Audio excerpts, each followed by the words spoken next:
So let's take the properties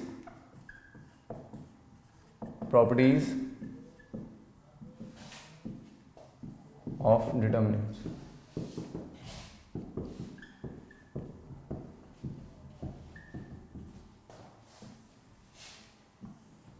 So our first property is if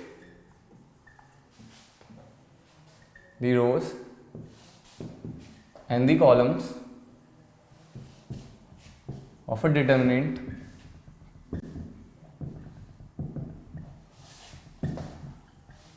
are interchanged,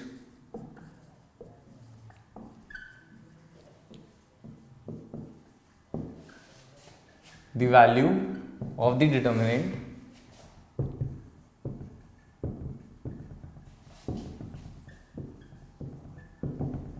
remains unaltered.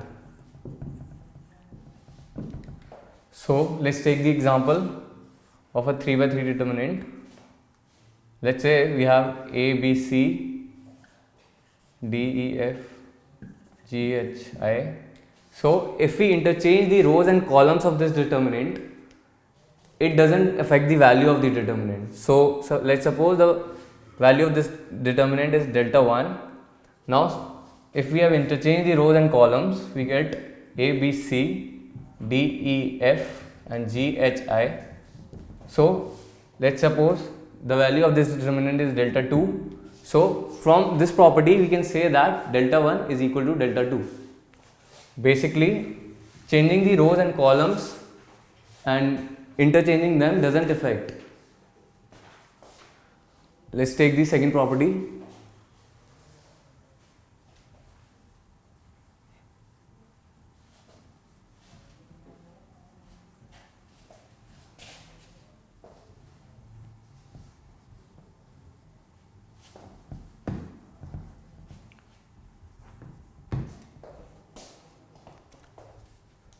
So our second property says that if any two rows or two columns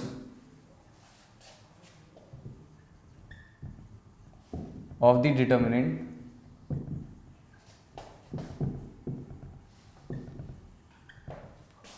are interchanged, then the value of the determinant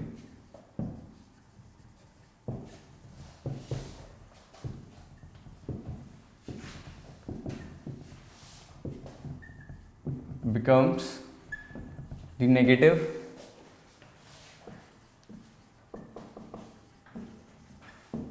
of the value of the original determinant.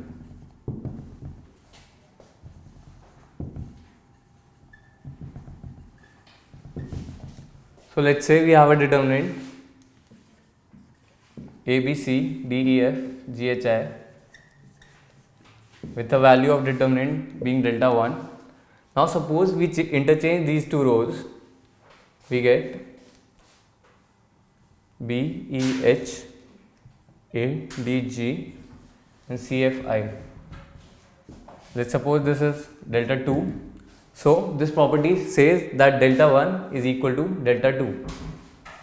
Now this property is talking about two consecutive rows or two consecutive columns.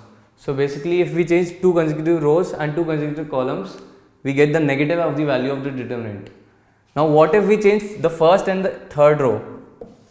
Then the value of the determinant gets multiplied by -1 to the number of rows to the number of rows which are in between the rows and +1. For example, if we change the first and the third row, then we have one row in between, +1 we get 0. So if we interchange first and third row, we multiply the value of the determinant with the power of, with -1 to the power 0, which is the number of rows in between +1. So here we multiply it by -1 into the number of rows in between, which is 1 plus 1. So we get -1 square equal to 1. So it doesn't affect if won't affect the value of the determinant if we interchange the first and the third row or the first and the third column. But if we interchange the first and the second row, then here instead of 1 we are going to get a 0, and this will amount equal to -1. So we are multiplying the value of the determinant with a negative value. So we get the value being negative. So here it was delta 1 equal to minus delta 2. We have interchanged the first and the second row, so delta 2 becomes equal to negative of delta 1. If we would have interchanged first and third row, delta 1 would have been equal to delta 2. Let's take the third property.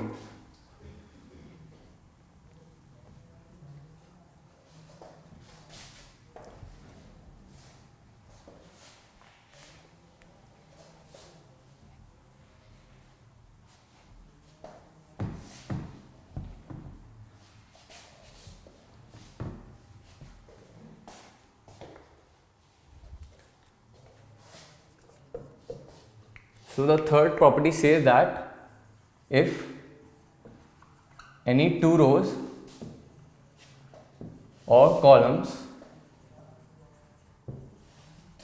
of a determinant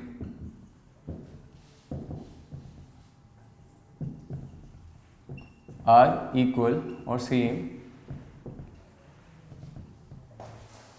then the value of the determinant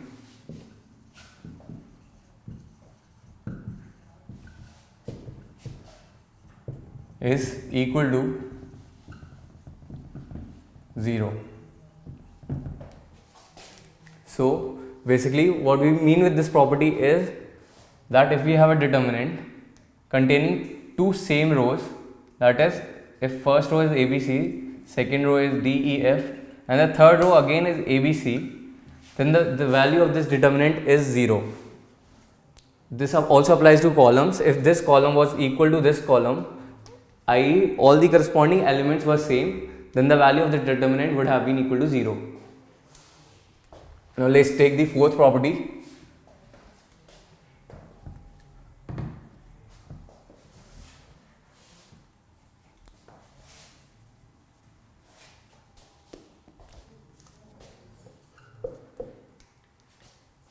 If each element of a row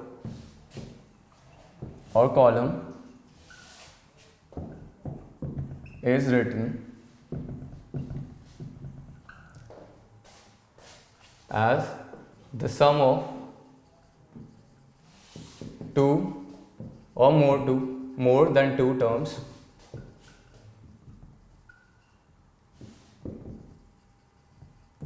then the value of the determinant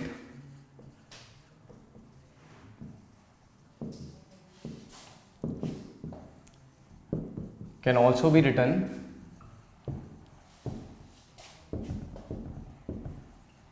as the sum of two or more determinants.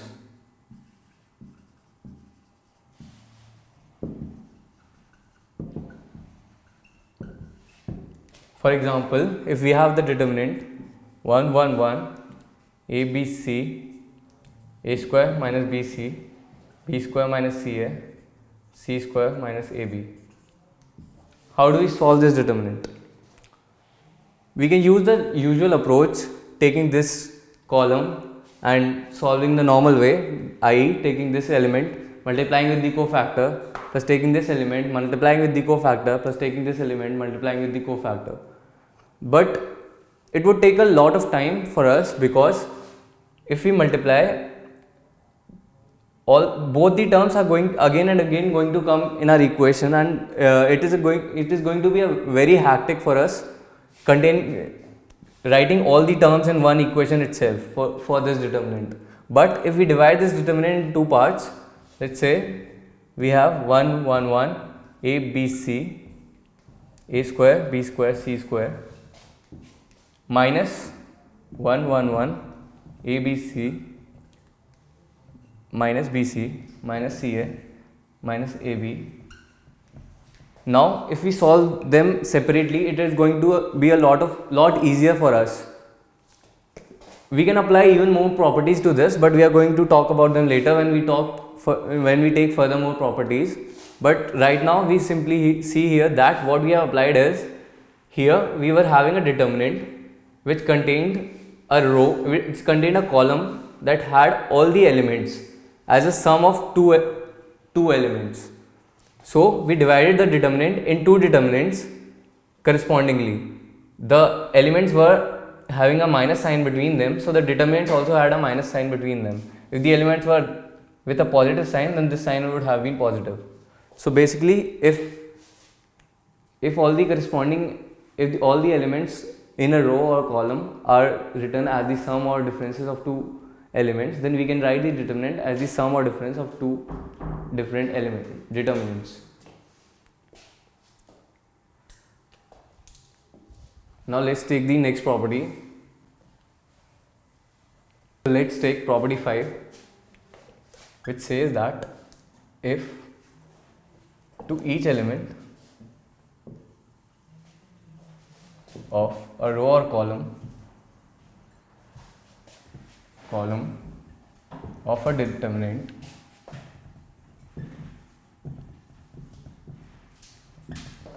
be added the equimultiples of the corresponding elements of any parallel row or column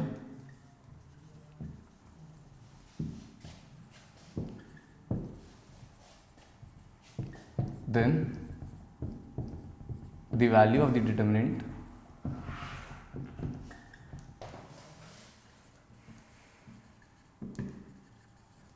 remains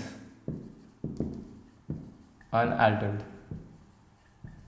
So what this property says is that if to each element of a row or a column be added the equimultiples of another row or column. So let's say if we have first row and we add to every element some multiple of the second row, then the value of the determinant does not change. So if the equimultiples of the corresponding elements of any parallel row or column are added to the elements of the row, then the value of the determinant does not change. So let's take an example. Let's suppose we have this determinant A, B, C, D, E, F, G, H, I. Let's say we add some multiples of column 2 to column 1. We'll get A plus LB, D plus LE, and G plus LH, B, E, H, C, F, I. Now with this property we can say that only some equimultiples of the second column are added to the corresponding elements of the first column. So the value of this determinant is equal to the value of this determinant. Now again, if we add some equimultiples of column 2 to column 1, of column 3 to column 1, so what can we say? We get A plus LB plus, let's say the equimultiple is M, so we get MC, D plus LE plus MF, and G plus LH plus MI, B, E, H, C, F, I. Now again, the value of this determinant is equal to the value of this determinant, because again now in here also we have just added to column 1 the equimultiples of column 3, the constant being M. So whenever we add some equimultiple to the corresponding elements of a row from any parallel row, then the value of the determinant does not change. So basically we can say that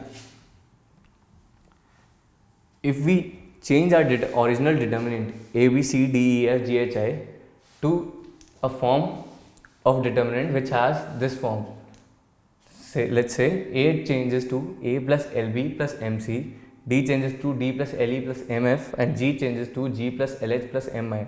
So we are just adding the second column multiplied by any constant and also adding the third column multiplied by any constant. The value does not change. So let's take the next property.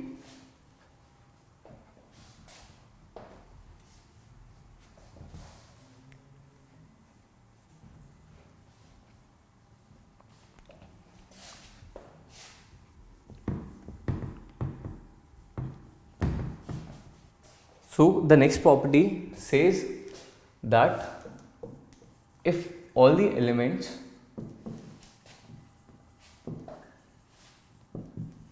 in a row or a column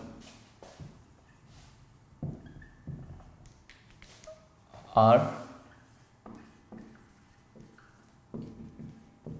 equal to 0, then the value of the determinant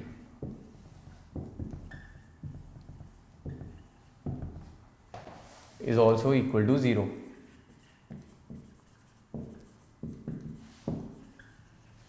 This is a very important property because in many questions when we are applying the properties, we finally come to a determinant which contains a row or a column which has all zeros. So basically in the end we have to apply this property and come up with the determinant value of 0. So let's say we have a determinant A, B, C, D, E, F, G, H, I. Now let's suppose here A equal to C, D equal to F, G equal to I. So if the first and elements of first and third column are equal, this will be A, B, A, D, E, D, G, H, G. So now applying the last property, we can subtract column 3 from column 1 without changing the value of the determinant. So applying C1 equal to C1 minus C3, we get 0 B A, 0 E D, 0 H G. So now we have come up with a determinant which has a column containing all zeros. So applying this property, we can say that the value of this determinant is equal to 0. So basically in this question we use two properties. One from the last one, that we can add any equimultiples of corresponding elements of any parallel row or column to the corresponding elements of a row, and the second property, that if any row or column contains only zeros, then the value of the determinant becomes equal to 0. Now let's take the last property.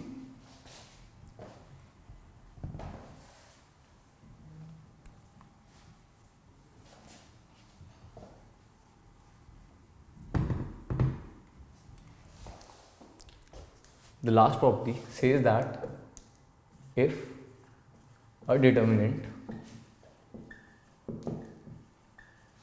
vanishes for x equal to a, then x minus a is a factor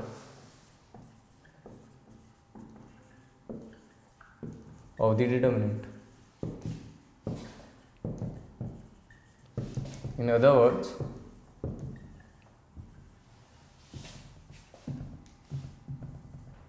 if two rows become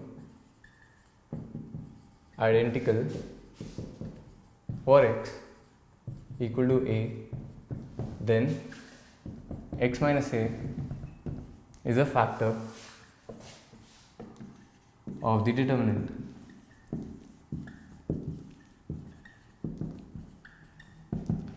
So what does this property mean to say?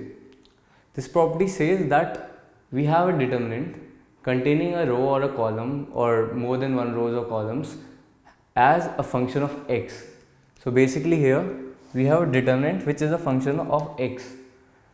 That is, the determinant contains elements which are a function of x.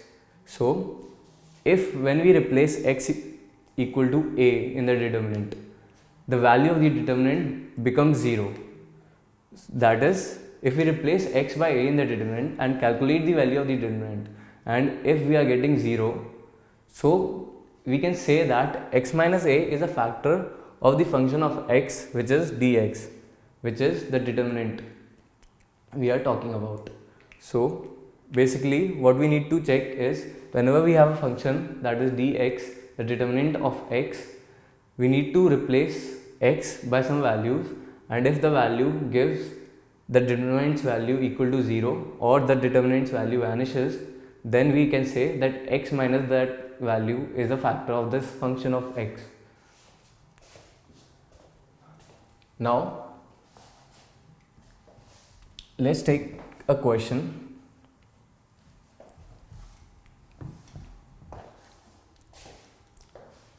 So we have a determinant that is 1 omega omega square omega omega square 1 and omega square omega 1. So what can we do in this question? First, we need to recall some properties of complex numbers. That is, we know one property that says 1 plus omega square equal to 0. So can we use this property in this question? Well, if we look at all the elements of this determinant, we can see that if we add all these and add all these, we get this form of equation which is equal to 0. So adding all these will easily simplify our work.